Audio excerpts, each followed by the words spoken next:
Capítulo 11. Da lei de justiça, de amor e de caridade.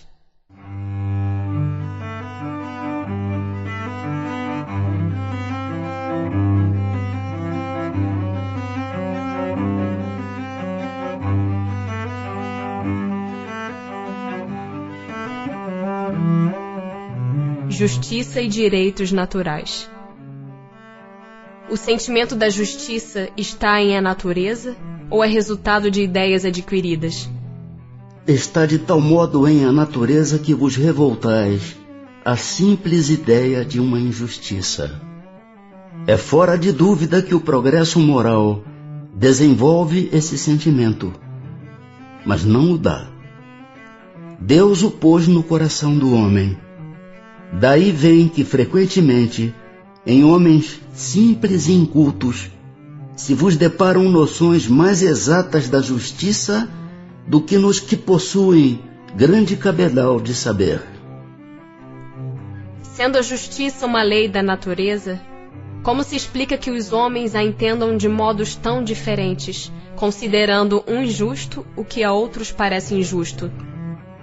É porque a esse sentimento se misturam paixões que o alteram, como sucede a maior parte dos outros sentimentos naturais, fazendo que os homens vejam as coisas por um prisma falso. Como se pode definir a justiça?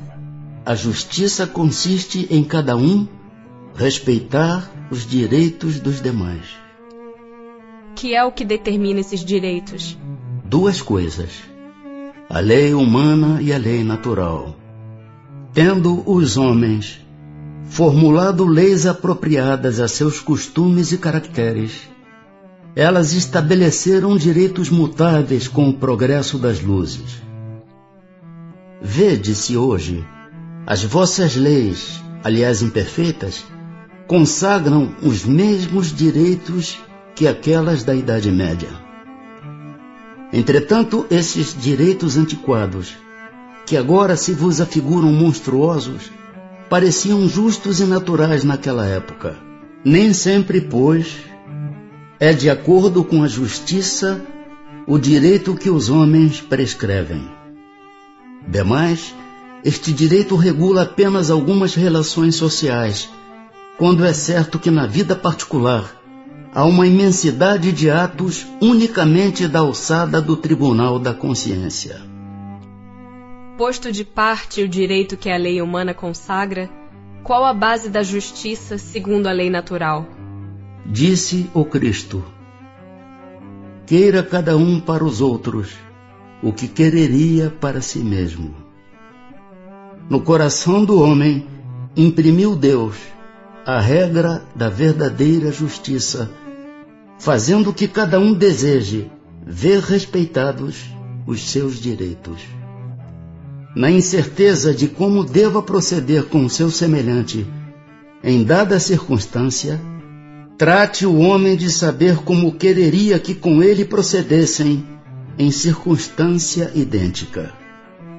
Guia mais seguro do que a própria consciência não lhe podia Deus haver dado. Da necessidade que o homem tem de viver em sociedade, nascem-lhe obrigações especiais? Certo. E a primeira de todas é a de respeitar os direitos de seus semelhantes. Aquele que respeitar esses direitos procederá sempre com justiça. Em o vosso mundo, porque a maioria dos homens não pratica a lei de justiça, cada um usa de represálias. Essa a causa da perturbação e da confusão em que vivem as sociedades humanas. A vida social outorga direitos e impõe deveres recíprocos. Podendo o homem enganar-se quanto à extensão do seu direito, que é o que lhe fará conhecer o limite desse direito? O limite do direito que, com relação a si mesmo, reconhecer ao seu semelhante em idênticas circunstâncias e reciprocamente. Mas se cada um atribuir a si mesmo direitos iguais aos de seu semelhante, que virá a ser da subordinação aos superiores? Não será isso a anarquia de todos os poderes? Os direitos naturais são os mesmos para todos os homens, desde os de condição mais humilde até os de posição mais elevada. Deus não fez uns de limo mais puro do que o de que se serviu para fazer os outros, e todos, aos seus olhos, são iguais. Esses direitos são eternos. Os que o homem estabeleceu perecem com as suas instituições. Demais, cada um sente bem a sua força ou a sua fraqueza e saberá sempre ter uma certa deferência para com os que o mereçam por suas virtudes e sabedoria. É importante ressaltar isto, para os que se julgam superiores, conheçam seus deveres, a fim de merecer essas deferências.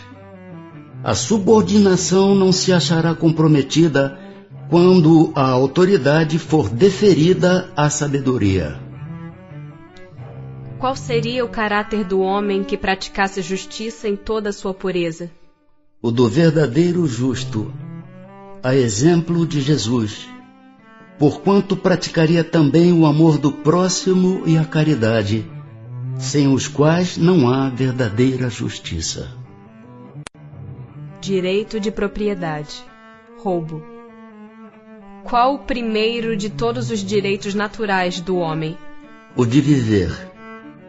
Por isso é que ninguém tem o direito de atentar contra a vida de seu semelhante, nem de fazer o que quer que possa comprometer-lhe a existência corporal. O direito de viver dá ao homem o direito de acumular bens que lhe permitam repousar quando não mais possa trabalhar? Dá. Mas ele deve fazê-lo em família, como a abelha, por meio de um trabalho honesto e não como egoísta. Há mesmo animais que lhe dão o exemplo de previdência. Tem o homem o direito de defender os bens que haja conseguido juntar pelo seu trabalho? Não disse Deus, não roubarás? E Jesus não disse, dai a César o que é de César? É natural o desejo de possuir? Sim, mas quando o homem deseja possuir para si somente e para sua satisfação pessoal, o que há é egoísmo. Não será, entretanto, legítimo o desejo de possuir, uma vez que aquele que tem de que viver a ninguém é pesado? Há homens insaciáveis que acumulam bens sem utilidade para ninguém, ou apenas para saciar suas paixões. Julgas que Deus vê isso com bons olhos? Aquele que, ao contrário, junta pelo trabalho, tendo em vista socorrer os seus semelhantes, pratica a lei de amor e caridade, e Deus abençoa o seu trabalho. Qual o caráter da legítima propriedade? Propriedade legítima só é a que foi adquirida sem prejuízo de outrem. Será ilimitado o direito de propriedade? É fora de dúvida que tudo o que legitimamente se adquire constitui uma propriedade. Mas como havemos dito, a legislação dos homens, porque imperfeita, consagra muitos direitos convencionais que a lei de justiça reprova. Essa a razão por que eles reformam suas leis, à medida que o progresso se efetua e que melhor compreendem a justiça. O que num século parece perfeito, afigura-se bárbaro no século seguinte. Caridade e amor do próximo. Qual o verdadeiro sentido da palavra caridade, como a entendia Jesus? Benevolência para com todos, indulgência para as imperfeições dos outros, perdão das ofensas. Jesus também disse: amai mesmo os vossos inimigos. Ora, o amor aos inimigos não será contrário às nossas tendências naturais, e a inimizade não provirá de uma falta de simpatia entre os espíritos?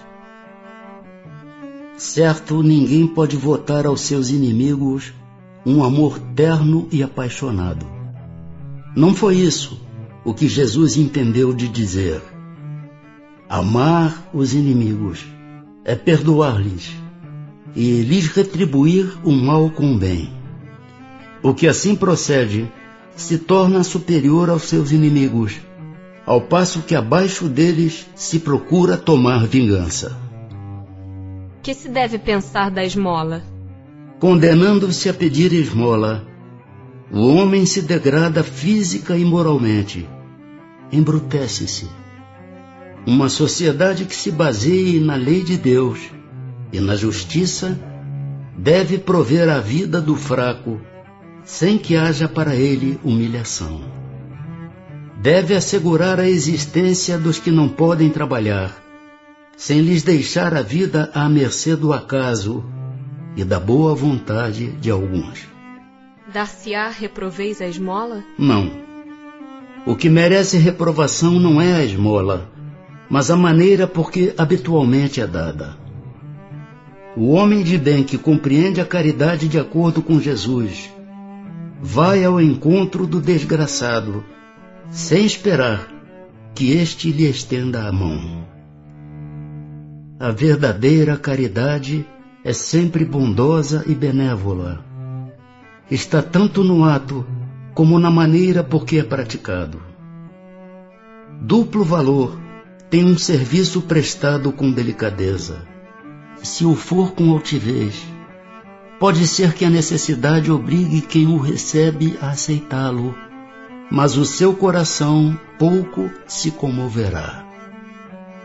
Lembrai-vos também de que, aos olhos de Deus, a ostentação tira o mérito ao benefício. Disse Jesus: ignore a vossa mão esquerda o que a direita der. Por essa forma, ele vos ensinou a não ostentardes a caridade com o orgulho. Deve-se distinguir a esmola propriamente dita da beneficência. Nem sempre o mais necessitado é o que pede. O temor de uma humilhação detém o verdadeiro pobre que muitas vezes sofre sem se queixar. A esse é que o homem verdadeiramente humano sabe ir procurar, sem ostentação. Amai-vos uns aos outros. Eis toda a lei, lei divina, mediante a qual governa Deus os mundos. O amor é a lei de atração para os seres vivos e organizados. A atração é a lei de amor para a matéria inorgânica.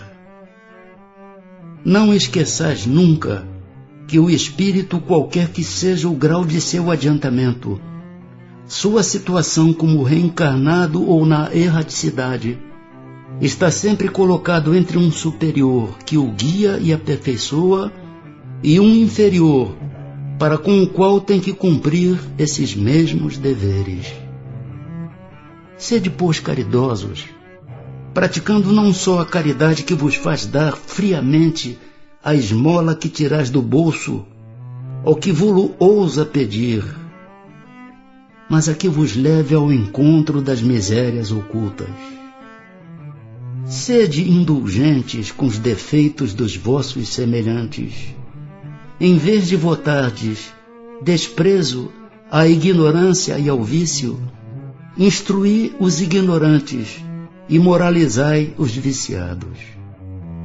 Sede brandos e benevolentes para com tudo o que vos seja inferior. Sede-o para com os seres mais ínfimos da criação, e tereis obedecido à lei de Deus. São Vicente de Paulo. Não há homens que se veem condenados a mendigar por sua própria culpa? Sem dúvida. Mas se uma boa educação moral lhes houver ensinado a praticar a lei de Deus, não teriam caído nos excessos causadores da sua perdição. Disso, sobretudo, é que depende a melhoria do vosso planeta.